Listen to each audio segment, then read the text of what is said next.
listening to an update from FEMA about the latest on what remains of Hurricane Harvey, which is a lot. Still putting out as much as 5 inches of rain an hour this morning. One of the top officials told reporters you could not dream up this scenario if you tried. They estimate 30 to 50 counties are impacted in Texas and Louisiana, and DHS officials say Texas is not out of the woods yet. Around 30,000 people may be displaced. And as dangerous swift water rescues continue, they're calling it a life-sustaining mission right now. And at the same time, people are watching nervously as the Army Corps of Engineers releases water. Overnight, they released water from 2 reservoirs in the Houston area to reduce the risk of destructive flooding. With us now on the phone is the Houston Police Chief, Art Acevedo. Chief, give us the latest right now. We understand we're barely halfway through here. Yeah, I mean, you're hitting on the head. We're really worried about, unfortunately, all the water that's between Texas and the Gulf lies Houston, and we're not sure what the flow is going to be. And so, although the rain seems to be subsiding at this point here in this area, we know that the threat of flooding continues, and we're just keeping our fingers crossed that we don't have another wall coming at us. What areas are you most concerned about right now in the Houston area as more rain comes? You know, I'd like to say that we're just concerned about a certain area, but the truth of the matter is this flooding has been widespread. This is a city of 640 square miles or so, and we've had flooding north, we've had flooding south, we've had flooding west, we've had flooding east. And so we're a very flood-prone city, and so we're continuing to pray that we don't get more flow, but unfortunately we're preparing for the worst because we know that there's a lot of water coming our way still. So Chief, anybody that spent any time in Houston knows how it's developed, and even going back to the 70s, the codes have been sporadic at best. And there's a lot of pavement there. A lot of areas that would be natural flood zones are now parking lots. Are you concerned about where all this water goes? That's just it, Joe. I'm not sure where the water is going to go because it's just so much that we can't really absorb more in the ground at this point. Luckily, I don't think the storm surge we're worried about for today and tomorrow is going to occur because the storm has moved east.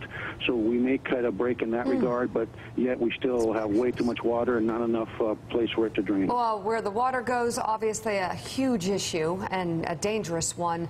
Where are people going? And are we able to accommodate them appropriately? How is that part going? Well, our Red Cross partners and Mayor Turner's got a great relationship with the faith community. We have folks at our GRB Convention Center, about 2,500 people there, and a couple thousand more throughout the city at different locations. And so the good news is that we've had 2,000 rescue missions with the police department itself, and we have about 230 left. And we're just hopeful that sometime today we'll be able to finish all those rescue missions, and then we'll go in towards a search mission to see if there's anybody inside these homes that are flooded to the rooftop. Chief, given the sprawl of the urban area of Houston and the size of your force and the condition of roadways and flooding, talk a bit about the degree of difficulty in the logistics that you're encountering now, the logistics of rescue operations. You know, it's really tough because roads have been impassable. Our police cars, we've had about 30 of them that have been damaged or destroyed by flood waters. Several of our own police stations have been significantly damaged where we've had to evacuate 3 of them. And so when you add that up, people are frustrated. Believe me, we feel their pain. I've had officers with tears in their eyes, frustrated that they couldn't do more quickly. But we can't become part of the story by getting ourselves killed. There's just not enough vehicles, high water vehicles, boats to get to all these folks. But we're down to a little over 200 rescue missions left, and we hope to get them done today. Chief Nick Confessore here. As you've probably heard, there's been some criticism or some questioning at least about the decision to not issue a mandatory order for evacuation. So walk us through the thought process of why that would have worked or not worked at the time it was being considered. The mayor and the county judge and the police chief, the fire services, we all got together, and we're a region of 6.5 million people, a city of about 2.3 million people.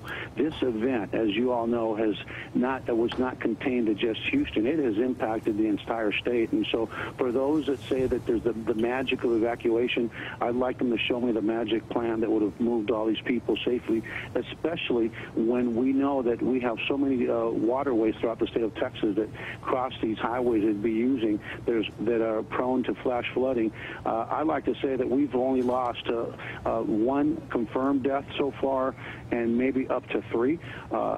I can almost guarantee you, had we evacuated this city, half of the people wouldn't go in the first place, as we had apartment complexes where they wouldn't go, and the other half that would go, we probably would have placed them in greater harm. Well, and that's the thing that, again, for people that haven't grown up in areas that are prone to hurricanes, what you find is, yes, if you can evacuate a day or two before, they want you to do that a lot of times, but there comes a point where it's far more dangerous getting people out on the road.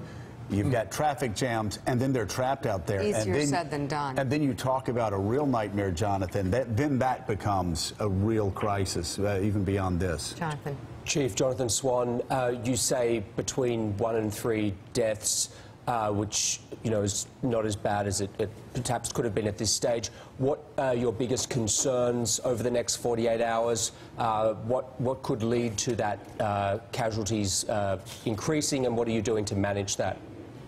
Well, a couple of things. First, we're really concerned about the flow of water that's going to be coming from upstream down to the Gulf. It has to come through here, and we're concerned that's going to create a lot more flooding. I'm starting to not worry as much about the rainfall, because that's moved a little bit east.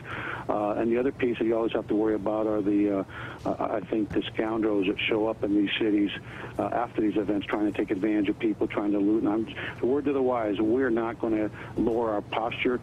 We've had about half a dozen people arrested for looting. If you try it in Houston, we've got a great jail cell waiting for you. So don't come into Houston to be part of the problem, because I guarantee you we're going to hold you accountable. All right. Houston Police Chief Art Acevedo, thank you very, very much.